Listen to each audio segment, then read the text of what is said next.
सर्दियों के मौसम की दस्तक के बाद कुछ लोगों के हाथों और पैरों की उंगलियों में सूजन की समस्या आने लगती है।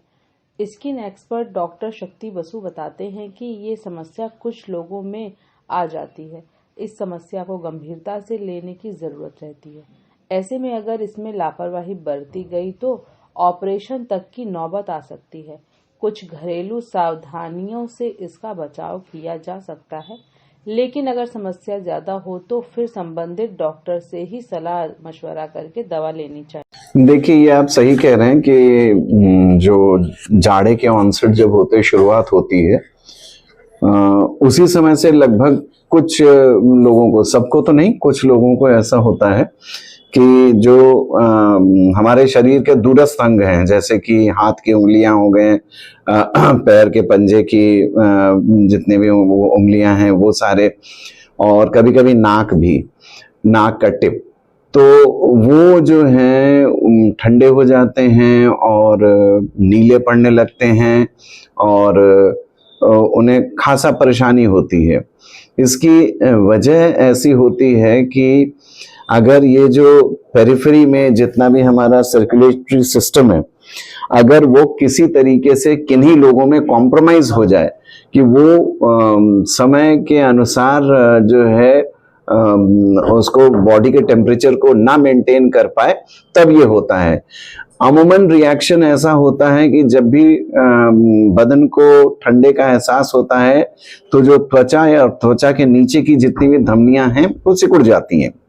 ये सामान्य है, परंतु वो सिकुड़ने के बाद इतना वाइटैलिटी जरूर उस ऑर्गन की रखती हैं कि उसमें नॉर्मल टेम्परेचर मेंटेन रहे, नॉर्मल मेटाबॉलिज्म, मतलब उस अंग का उपापचयन होता रहे, इतने दर तक वो होता है। परंतु ये जो एबनॉर्मल वैरायटी हैं, इनमें ये होता है कि वो इतने ज्यादा सिकुड़ जाते हैं कि वहां पे जो आपका नॉर्मल मेटाबॉलिज्म है वो हैम्पर हो जाता है। यथा आर्टरी तो कैपिलरीज के मार्फत से वहां ब्लड तलक तो भेज रही है, परंतु वो जो यूज किया हुआ डीऑक्सीजनेटेड ब्लड है, जो कि आपके टॉक्सिक प्रोडक्ट्स भी हैं जिनको क्लीन करके ले जाना होता है वीनस और लिम्फेटिक सप्लाई से, वो अफेक्ट हो जाता है। तो वहां पे तरह तरह के कीमोकाइंस और मतलब इस तरीके की कीमोटैक्टिक फैक्टर्स वहां पे एकत्रित हो जाते हैं, जिसकी वजह से सिम्टम्स आने लगते हैं, लक्षण आने लगते हैं लोगों को। लक्षण क्या आएंगे कि पहले उनकी जो है उंगलियां या पैर के दूरस्थ भाग वो खुजली करेंगे, खुजाने के बाद वो लाल हो जाते हैं, लाल होने के बाद वो स्वेलिंग हो जाते हैं। ये स्वेलिंग जो है ये आपका रिएक्शनरी स्वेलिंग है, ये इन्फ्लेमेशन के बाद जो है रिएक्शनरी स्वेलिंग, क्योंकि उसमें जो आपके रक्त धमनियों से जो आपका प्लाज्मा यूज करके एक्स्ट्रा सेल्यूलर स्पेस में चला जाता है, उसकी वजह से स्वेलिंग है। और ये स्वेलिंग भी उसमें मदद नहीं करती है बल्कि और हैम्पर करती है चीज को। तो उसके बाद फिर अगर बहुत ज्यादा हो जाता है तो मतलब जो दूरस्थ उंगलियां वगैरह हैं वो नीले पड़ने लगते हैं। कतिपय केसेस में आप देखेंगे कि उसमें घाव भी हो जाता है, छाले पड़ जाते हैं, घाव हो जाता है। और जो एक्सट्रीम केस है उसमें जो है उसमें डिजिट का नुकसान भी हो जाता है। इतना ज्यादा ब्लड सर्कुलेशन हैम्पर हो जाता है कि फिर वो एनएम टाइप के फिनोमेना हो करके उसका डिजिट लॉस हो जाता है। तो ये इस जो ठंडे में ओवर रिएक्शन करके जो नीला पड़ जाना और वेजो कंस्ट्रिक्शन हो जाना, उसको हम लोग रेनॉल्ड्स फिनोमेना कहते हैं। ये जो रेनॉल्ड्स फिनोमेना है ये बहुत सारी बीमारियों में देखने को मिलती हैं। प्रोग्रेसिव सिस्टेमिक स्क्लेरोसिस हो गया और पर्नियो हो गया, जिसको आप लोग चिल्बलेन कहते हैं, उस तरीके बीमारियों में भी देखने को मिलता है। तो ये रेनॉल्ड्स फिनोमेना जब डेमोन्स्ट्रेट होने लगता है तो इसमें जरूरत की होती है कि समय से उसको पहचाना जाए और उसका प्रबंधन किया जाए।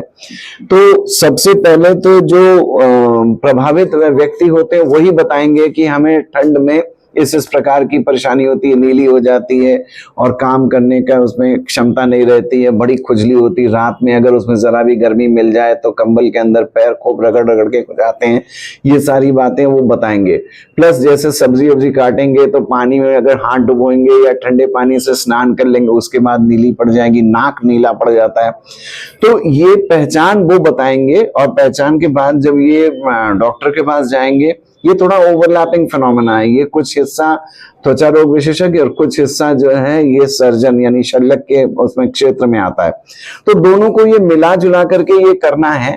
मकसद ये है कि पेरिफेरल वेजोडाइलेटेशन यानी जो दूरस्थ जो शिराएं हैं, रक्त शिराएं हैं, उनको इतने हद तक आप डायलेट करके रखें कि नॉर्मल मेटाबॉलिज्म चले। तो इसमें इसके लिए एक तो सबसे अहम उपाय जो घरेलू तरीके से इनको समझाना चाहिए वो ये कि ठंड की आगाज से पहले, शुरुआत से पहले ही ये अपने आप को और बदन को, विशेषकर दूरस्थ हिस्सों को जैसे हथेली, पौली ये सब हो गया, उनको कवर करके रखें। यथा ग्लव्स या मिटन पहने, सॉक्स पहने, ये सारी चीजें। दूसरा ये कि ठंडे पानी के व्यवहार से परहेज करें, गुनगुने पानी से स्नान इत्यादि करें, गुनगुने पानी से काम इत्यादि करें। तीसरा, नंगे पांव फर्श पे न चलें, क्योंकि आजकल सीमेंटेड फर्श या टाइल के फर्श हैं तो उसमें जो है ठंडा लगेगा तो बॉडी का टेम्परेचर और ह्रास होता है और ये चीज और बढ़ के आएगी सामने। चौथी बात यह है कि उसको कृत्रिम रूप से गर्म करने का प्रयास न करें, जैसे हीटर के आगे हाथ सेक लिया, पैर सेक लिया लोग बाग ने, तो उसमें तत्क्षणात तो थोड़ा सा उनको आराम मिलेगा, परंतु उसमें क्या होगा कि रिएक्शनरी इन्फ्लेमेशन में उसमें सीरस ऊजिंग होने की वजह से स्वेलिंग ज्यादा हो जाती है।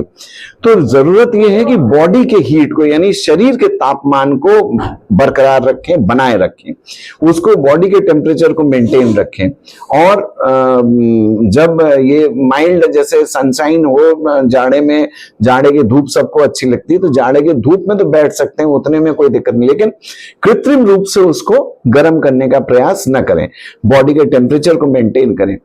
तीसरी चीज ये है कि ऐसे कंडीशन जब हो जाए तो चिकित्सक से परामर्श अवश्य करें।